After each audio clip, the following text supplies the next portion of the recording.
the problem is corrupt leaders have no foundation to address the corruption of others.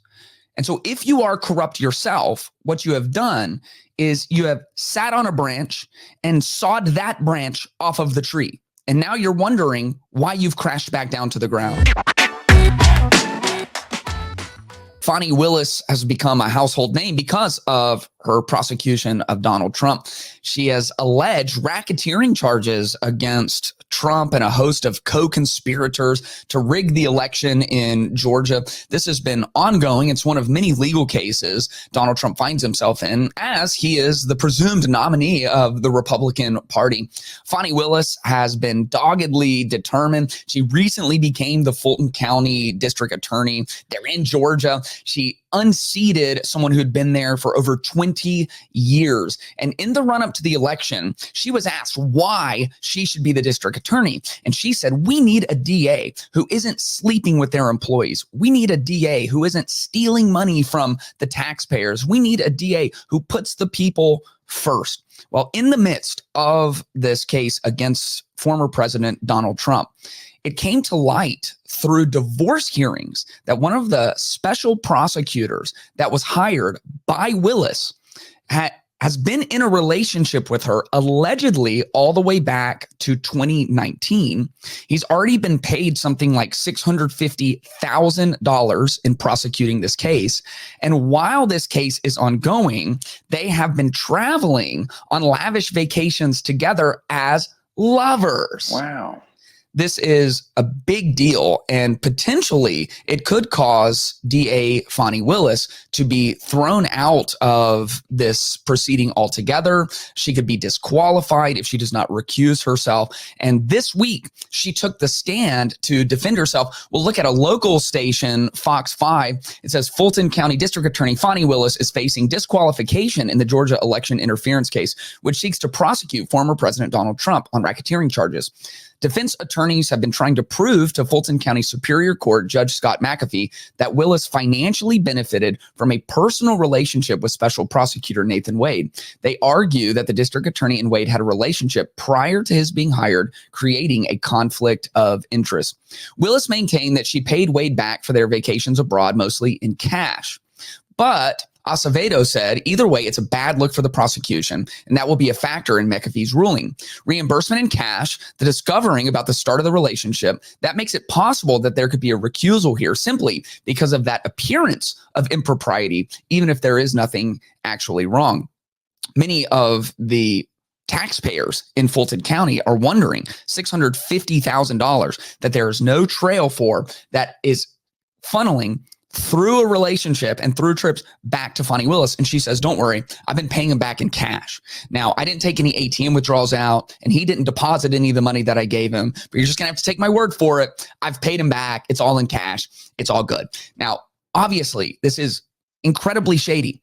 And the person who came in saying, I'm going to fix corruption, I'm not going to be sleeping with employees, I'm not going to be stealing from the taxpayers, allegedly is doing that very thing and finds herself facing corruption charges while she's trying to prosecute a former president for corruption charges. And so the whole thing is absolutely a unmitigated disaster.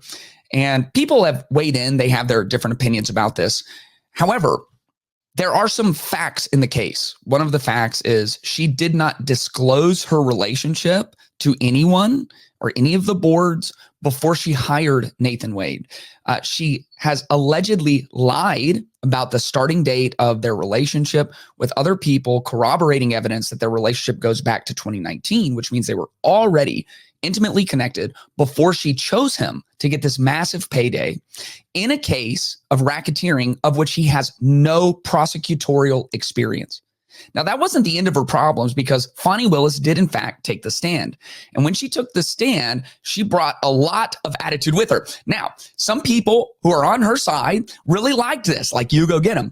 For the other people who see a pattern of corruption in this, they saw this as even more evidence that this is someone who is just simply disqualified from being in this position. And so let's take a look at Fani Willis on the stand. You know, Mr. Wade is a Southern gentleman.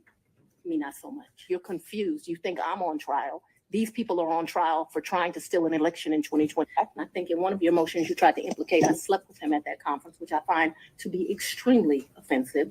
So let's be clear, because you lied in this. Let me tell you which one you lied in. Right here. I think you lied right here. No. This is the truth, Judge. And it is a lie. We're talking about professionalism. No, while we're talking about professionalism, she put in 3 different documents. He lived with me. So the cash that you gave him, that could have been used to pay the tax lien off? You gonna tell me how to pay my bills? And you said, okay, so that gives you a good idea. She came with some attitude. Wow.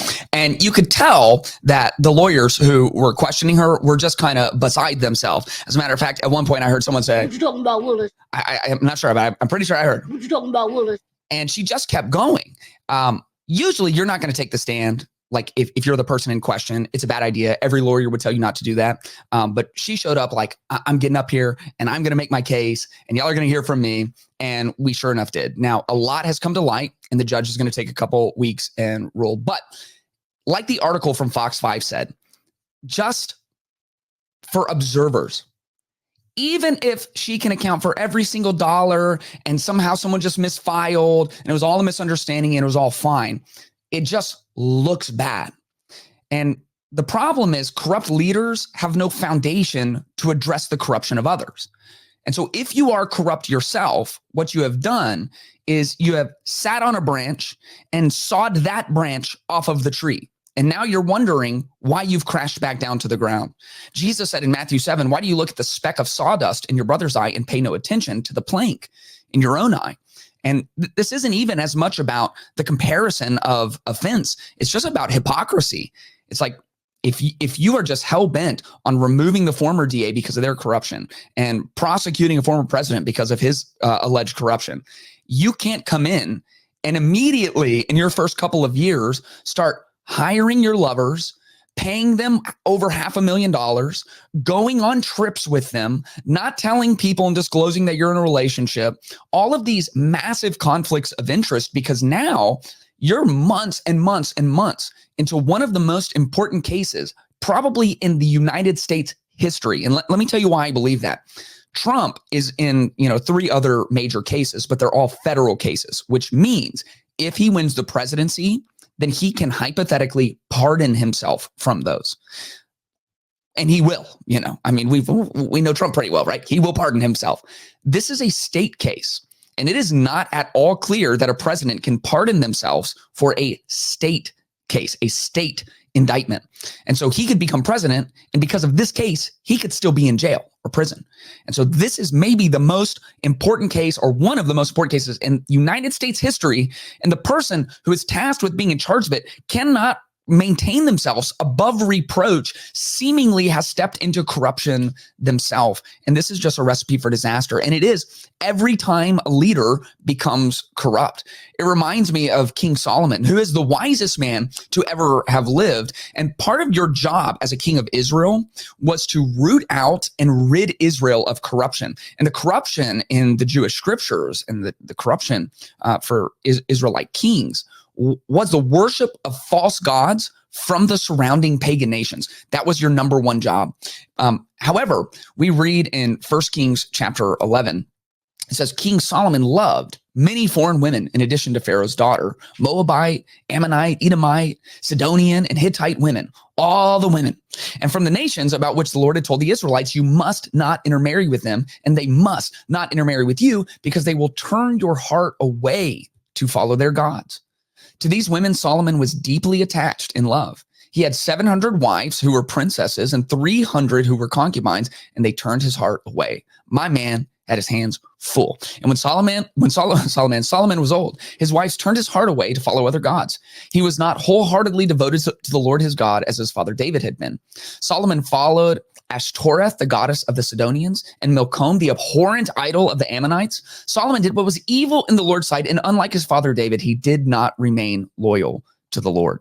How in the world can Solomon help to adjudicate and rid Israel of corruption when his own heart has become corrupt? One of his number one jobs is to keep the land pure from the idols and false gods of the pagan nations. But it's his love, and probably more accurately, his lust I don't know how you love 700 wives, right? It's probably his lust that attached him to these foreign women who worshiped abhorrent gods and turned him away. And he lost all of his credibility. And many other kings of Israel did the same thing. They became corrupt themselves, and corrupt leaders have no foundation to address the corruption of others. And so for Fani Willis, regardless of the facts that she's able to manufacture over the course of this, she must recuse herself. She no longer has a foundation to stand on. And we should desire to know the outcome of these cases, because not only is one of our two nominees for president highlighted in these cases, but based on polling numbers, he could very well be our next president.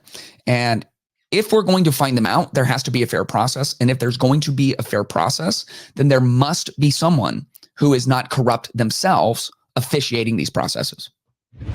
If you enjoyed this clip, make sure you check out the full podcast and subscribe and hit the notification bell to stay up to date with all new content. You can also support the channel at patreon.com/Clayton Tyner. Link is in the description below.